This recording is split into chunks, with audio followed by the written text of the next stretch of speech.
Student आज आपण पाहणार आहोत प्रॅक्टिस सेट 2.4 क्वाड्रेटिक इक्वेशन जो आपला आहे त्यामधला चॅप्टर 2 आहे महाराष्ट्र स्टेट बोर्डाचा त्यामधला प्रॅक्टिस सेट 2.4 तर तो आपल्या दोन फॉर्म्युलावर बेस आहे त्या बेसवर आपण आज हे सॉल्व्ह करणार. तर त्यातला पहिला सर्वात पहिला आहे की यामध्ये आपल्याला काय करायचं आहे तर यामध्ये आपल्याला एबीसीच्या जनरल फॉर्म मध्ये लिहून आपल्याला एबीसीच्या व्हॅल्यू यामध्ये आपल्याला काढायच्या आहे. तर सर्वात पहिले जनरल फॉर्म मध्ये कोणता तर आपल्याला सर्वात पहिले ax square plus bx plus c equal to 0 या फॉर्म मध्ये आपल्याला इक्वेशन पाहिजे म्हणजे ऑलरेडी आहे. आणि आता काय करायचं आहे आपल्याला आता आपल्याला सर्वात पहिल्याच्या व्हॅल्यू काढायच्या. ए म्हणजे किती तुमच्याजवळ ए म्हणजे काही नाही म्हणजे 1 बी म्हणजे किती तुमच्याकडे बी म्हणजे -7 आणि सी ची व्हॅल्यू किती तर सी ची व्हॅल्यू तुमच्याकडे 5. ओके पुन्हा आपल्याला या पॅटर्न मध्ये सर्वात पहिले इक्वेशन बनवावं लागेल. तर सर्वात पहिले काय करू 2m स्क्वेअर इकडे येतं काय -5m आणि -5 इकडे येतो तो प्लस आणि इक्वल टू 0. तर आपल्याला पुन्हा या फॉर्म मध्ये आलेला आहे म्हणजे कोणत्या ax square plus bx plus c equal to 0. आता काय करायचं आपल्याला एबीसी च्या व्हॅल्यू काढायच्या. ओके ए ची व्हॅल्यू किती आपल्याकडे ए ची व्हॅल्यू आपल्याकडे 2 बी ची व्हॅल्यू आपल्याकडे -5 आणि सी ची व्हॅल्यू आपल्याकडे 5. ओके आता त्यानंतर तिसरा सुद्धा आपल्याला काय करायला सर्वात पहिले या फॉर्म मध्ये आणावं लागेल इक्वेशनच्या. तर काय करत आहे y स्क्वेअर 7y इक्वलच्या इकडे जर आला तर प्लस आहे तर काय होईल -7y आणि थर्ड टर्म आपल्याकडे आहे नाही तर थर्ड टर्म साठी आपण काय करतो तर प्लस 0 आणि इक्वल टू घेतला 0. कम्पेअर करून घेऊ आपण यासोबत ax square plus bx plus c equal to 0. तर a ची व्हॅल्यू किती आपल्याकडे y च्या समोर कोणताही कोएफिशियंट नाही आहे म्हणजे किती आहे 1 आहे. ओके b ची व्हॅल्यू किती b ची व्हॅल्यू -7 आणि c ची व्हॅल्यू आपल्याकडे काही नाही म्हणजे 0. आपण त्या पद्धतीने फर्स्ट क्वेश्चन सॉल्व्ह केलेला आहे. ओके आता आपल्याला सॉल्व्ह करायचा आहे सेकंड क्वेश्चन. कोणता काढायचा आहे सेकंड क्वेश्चन जो आहे आपला 2.4 चा त्यामध्ये आपल्याला विचारला आहे युजिंग फॉर्म्युला या दोन फॉर्म्युलाच्या बेसवर आपल्याला काय करायचे आहे एक्झाम्पल सॉल्व्ह करायचे आहे.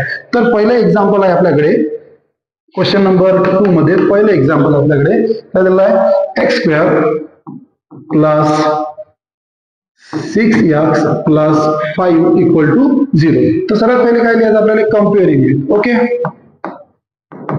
कम्पेअरिंग विथ कोणासोबत तर ax square plus bx plus c equal to 0 म्हणजे एबीसी च्या व्हॅल्यू लिहायच्या. एबीसी च्या व्हॅल्यू कोणकोणत्या आपल्या ए ची व्हॅल्यू होता चेक करा ए ची व्हॅल्यू आहे आपल्याकडे कोएफिशियंट कोणताच नाही आहे म्हणजे 1 आहे.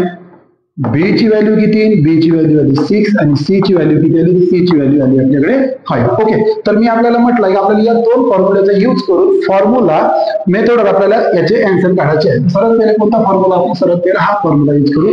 तर आपल्याकडे काय दिलाय बी स्क्वेअर -4ac. ओके तर बी स्क्वेअर बी ची व्हॅल्यू किती आहे 6 आहे 6 चा स्क्वेअर -4 इंटू ए ची व्हॅल्यू किती आहे 1 इंटू सी ची व्हॅल्यू किती आहे 5. ओके ठीक आहे त्यानंतर 6 चा स्क्वेअर किती झाला 6 चा स्क्वेअर झाला 36. ओके एकच मायनस आहे तर मायनसच राहील आणि 4 1 जा 4 4 5 जा 20. ओके तर दोघांची जर आपण सबट्रॅक्शन केली तर आपल्याला मिळतो किती मिळतो 16 म्हणजे बी स्क्वेअर -4ac ची व्हॅल्यू किती आली आहे 16. ओके आता मी सांगितलं आहे तुम्हाला की आपल्याला काय करायचं दुसरा हा फॉर्म्युला यूज करायचा आहे. काय करायचं आहे दुसरा फॉर्म्युला यूज करायचा आहे. ओके नाव तर आपल्याला काय करायचं आहे त्याचे काय करायचं आहे रूट ऑफ द इक्वेशन. आता आपण काढू काय दिलं आपल्याकडे व्हेरिएबल दिला x. Okay x equal to formula काय -b plus minus in root b square -4ac upon 2a. Okay check करा मायनस आणि आता मायनस हा परमनंट मायनस आहे क्वेश्चन मधला. आता आपल्याला 6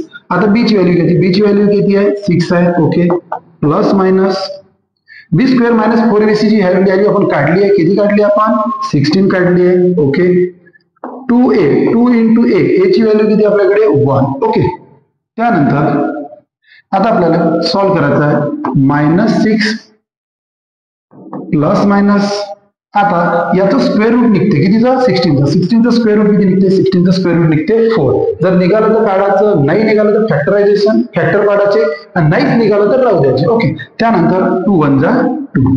ओके आता आपण हे आन्सर दोन पॅटर्न मध्ये आपण काय करू शकतो लिहू शकतो. चेक करा काय आता दोन पॅटर्न मध्ये लिहू शकतो म्हणजे काय x इक्वल टू -6 आधी काय करू +4 अपॉन 2 और x इक्वल टू -6 -4/2. ओके, याला सॉल्व्ह करू. x इक्वल टू 6 मधून 4 गेले तर 2 राहिले, चिन्ह मोठ्या संख्येचा म्हणजे किती आला मायनस राहील तुमचं. Okay, divided by 2.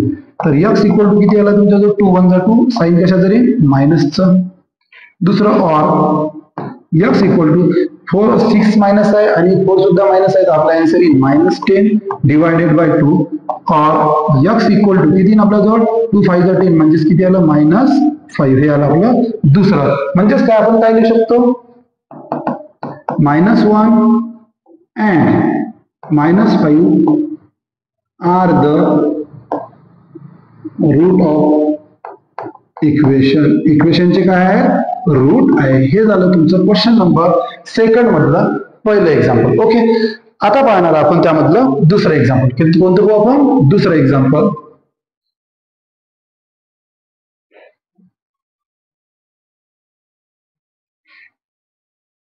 ओके, आता दुसरं एक्झाम्पल आहे आपल्याकडे. दुसरं एक्झाम्पल पाहू आपण. काय आहे, x² -3x - 2 x² -3x - 2 = 0. मागच्या गणितासाठी सर्वात पहिले आपल्याला करायचं आहे कम्पेअरिंग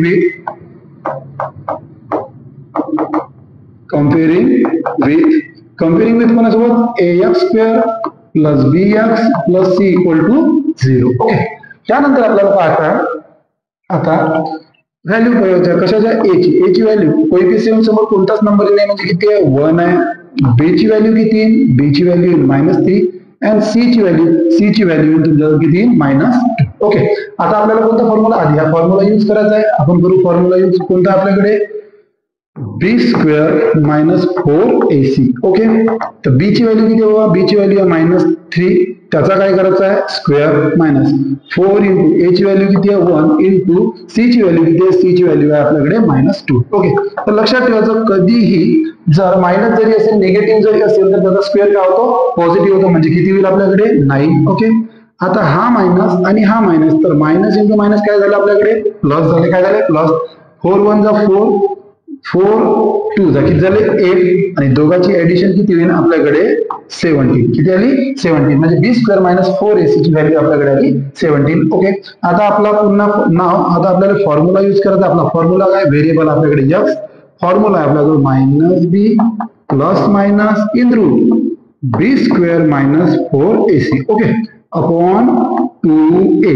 ओके, सॉल्व करू आपण. x इक्वल टू मायनस देऊन दिला, b ची व्हॅल्यू काय, b ची व्हॅल्यू आपल्याकडे -3, आपण ते ब्रॅकेट मध्ये घेऊ -3 plus minus in root b² - 4ac ची व्हॅल्यू आपण काढलेली आहे. किती काढलेली आहे 17 काढलेली आहे. ओके, अपॉन 2 इंटू a ची व्हॅल्यू किती आहे, a ची व्हॅल्यू आपल्याकडे 1. x इक्वल टू, तर मायनस इंटू मायनस काय झालं प्लस मायनस आणि रूट 17 आहे. रूट 17 चे ना फॅक्टर बोलू शकत ना स्क्वेअर रूट निघू शकत, जसेच्या तसे अपॉन 2 1 जा 2. तर आता आपल्याला किती पॅटर्न मध्ये लिहिता येईल आन्सर 2 याच्यात चेक करा, कारण की प्लस मायनस आहे.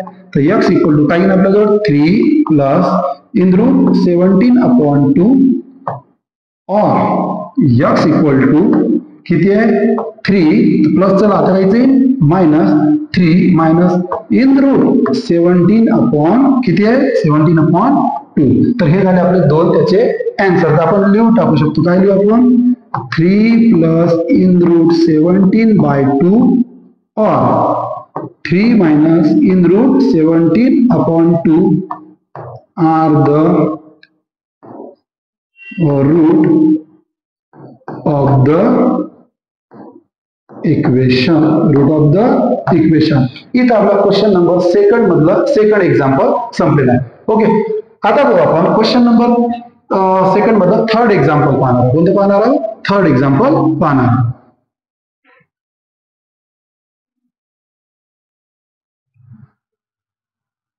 ओके, थर्ड एक्झाम्पल आपल्याकडे आहे 3m²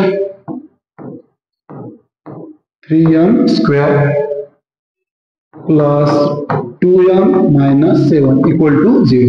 पहा काय करत आहे मी प्रत्येक एक्झरसाइजचे काय करतात दोन दोन पार्ट मध्ये मी काय करत आहे व्हिडिओ टाकत आहे, जेणेकरून व्हिडिओ लांब झाला पाहिजे, नाही त्या कारणामुळे मी काय करत दोन पार्ट मध्ये टाकत आहे. जसं आज आपण पहिला क्वेश्चन केला आणि दुसऱ्या क्वेश्चन मध्ये आपण 3 क्वेश्चन सॉल्व्ह केले, तर उद्या काय करू शकतो आपण, उद्या राहिलेले 3 किंवा 4 जे क्वेश्चन आहेत ते आपण सॉल्व्ह करू शकतो. म्हणजे 2 पार्ट मध्ये मी काय करत आहे तुमचा व्हिडिओ तयार करत आहे, पूर्ण एक्झरसाइज तयार करत आहे. ओके, तर आता सर्वात पहिलं लक्ष द्या, सर्वात पहिलं आपल्याला पुन्हा काय करायला लागते, कम्पेअरिंग विथ. तर कम्पेअरिंग विथ कोणासोबत मी आधी सांगितलं आहे, ax square plus bx plus c equal to 0. म्हणजे a ची व्हॅल्यू किती आपल्याकडे, a ची व्हॅल्यू आपल्याकडे 3 आहे, b ची व्हॅल्यू आपल्याकडे 2 आहे आणि c ची व्हॅल्यू आपल्याकडे किती आहे -7. सर्वात पहिला आता कोणता फॉर्म्युला यूज करायचा आपल्याला, b square minus 4ac. b square minus 4ac. Okay, b ची व्हॅल्यू किती आहे आपल्याकडे, b ची व्हॅल्यू आपल्याकडे 2, तर त्याचा काय करू आपण स्क्वेअर, मायनस 4 इंटू a ची व्हॅल्यू किती आहे आपल्याकडे, a ची व्हॅल्यू किती आहे, a ची व्हॅल्यू आहे 3 इंटू c ची व्हॅल्यू किती आहे -7. ओके, तर a चा स्क्वेअर किती आहे, म्हणजे सॉरी कशाचा स्क्वेअर करायचा आपल्याला, 2 चा स्क्वेअर. तर 2 चा स्क्वेअर किती झाला 4, मग हा मायनस आणि हा मायनस, मायनस इंटू मायनस काय झाले प्लस. ओके, आता आपल्याला करायचे आहे ऍडिशन. आता काय करायचे आपल्याला, सॉरी मल्टिप्लिकेशन. किती झाला 12 आणि 12 इंटू 7, तर किती होते 12 7 चा 84. ओके, तर दोघांची जर ऍडिशन केली तर किती आलं तुमचं 88. म्हणजेच आपला b स्क्वेअर मायनस 4ac ची व्हॅल्यू किती आली 88. नाव आता पुन्हा आपल्याला फॉर्म्युला यूज करायचा बेटा, किती करू, x व्हेरिएबल काय x नाही, आता काय आपल्याकडे m आहे, काय घेऊ m equal to minus b plus minus in root b square minus 4ac upon 2a. Okay, आता पाहायचं आपल्याला, झालं. आता काय पाहायचं आपल्याला, आता चेक करू आपण. आता मी हे काढून टाकतो, ठीक आहे, मला याचं काम आहे. आता काय करतो मी, व्हॅल्यू टाकतो m equal to minus b ची व्हॅल्यू काय आपल्याकडे 2 आहे. Okay, plus minus in root b square minus 4ac ची व्हॅल्यू आपण काढली आहे, किती काढली आहे 88. Okay, upon 2a, 2 into a ची व्हॅल्यू किती आहे आपल्याकडे, a ची व्हॅल्यू आपल्याकडे किती आपल्याकडे. ओके, नंतर m equal to minus 2 as it is plus minus in root. आता बघा 88 चा काय निघतो, 88 चा आपला स्क्वेअर रूट निघू शकत नाही, पण 88 ला आपण काय करू शकतो, फॅक्टर करू शकतो, ब्रेक करू शकतो. म्हणजे काय करतो 22 इंटू किती करतो मी 4, 22 इंटू 4 जर घेतले किती झाले 88 अपॉन किती झाले बेटा 6, किती झाले 6, 3 2 6. आता चेक करू आपण, m equal to minus 2 plus minus, पण आता चेक करा या 4 चा स्क्वेअर रूट निघू शकते, या 4 चा स्क्वेअर रूट किती आला बेटा 2, मग रूट मध्ये किती राहिले, रूट मध्ये राहिले 22 आणि खाली किती राहिले, खाली राहिले 6. मग सर आपला आन्सर संपलं का, नाही, इथं आपलं आन्सर संपलेलं नाही. काय होते, आणखी आन्सर समोर निघते, याच्या मधून आपला काय निघू शकते, कॉमन निघते. काय निघते, कॉमन. तर m इक्वल टू, इथं चेक करा कॉमन किती काढा, 2 आणि 2 आहे, तर आपल्याला 2 ची निघाल कॉमन, आणि ब्रॅकेट मध्ये काय येईल, ब्रॅकेट मध्ये -1. काय तुझ्याकडे -1, म्हणजे पहा 2 1 जा 2 आणि कशाचा साइन मायनसचं, मग प्लस आणि डायरेक्ट काय घ्यायचे 22 घ्यायचे आणि खाली किती घ्यायचे 6. मग तुम्ही म्हणा सर कॉमन तर काढला तुम्ही, इथला 2 कुठे गेला पहा, मायनस आलं, मायनस 2 1 जा 2 ते सुद्धा आला, प्लस मायनसचं साइन सुद्धा आलं. ओके, मग इथचा 2 गेला, काही नाही म्हणजे इथं किती असते 1, तर 2 1 जा 2, म्हणजे आपला आन्सर काढलेला पण बरोबर आहे. आता काय 2 1 जा 2, 2 3 जा, म्हणजेच काय आलं तुमच्याजवळ m equal to -1 plus minus in root 22 divided by किती 3. याला किती पॅटर्न मध्ये लिहू आपण, याला लिहू आपण 2 पॅटर्न मध्ये. म्हणजेच काही ना आपल्याजवळ m इक्वल टू -1